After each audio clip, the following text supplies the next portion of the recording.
Сәлем достар, эфирде оңай English бағдарламасы сендермен мен Данияр. Достар, бүгінгі санымызда ағылшын тіліндегі may модалды етістігінің сөйлемде атқаратын қызметтері туралы әңгімелейтін боламыз. Қандай жағдайда біз may модалды етістігін қолданамыз? May модалды етістік болып табылады, яғни жақтарға қарай ешқандай өзгеріске ұшырамайды. Бірінші қызметі polite request, яғни сыпайы түрде өтініш жасау. Бұны біз көбіне I және we есімдіктермен, яғни бірінші жақта қолданамыз. Мысалға, may I come in?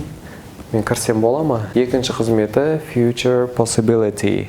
Келер шақта мүмкін болатын іс-әрекеттерді, құбылыстарды, процестерді сипаттаған кезде қолданылады. It may rain tonight. Кешке жаңбыр жауы мүмкін. Жалпы may модалды етістігінің беретін мағынасы мүмкін болу. Үшінші қызметі deduction.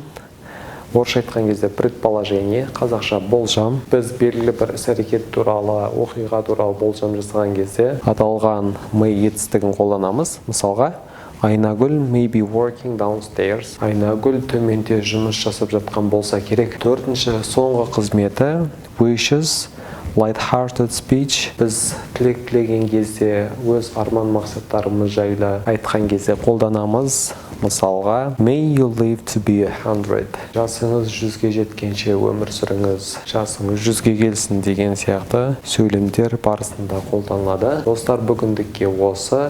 Келесі санымызда біз ағылшын тіліндегі басқа да модалды етістіктердің атқаратын қызметтері жайлы әңгімелейтін боламыз. Бізбен бірге болыңыздар. Ендеше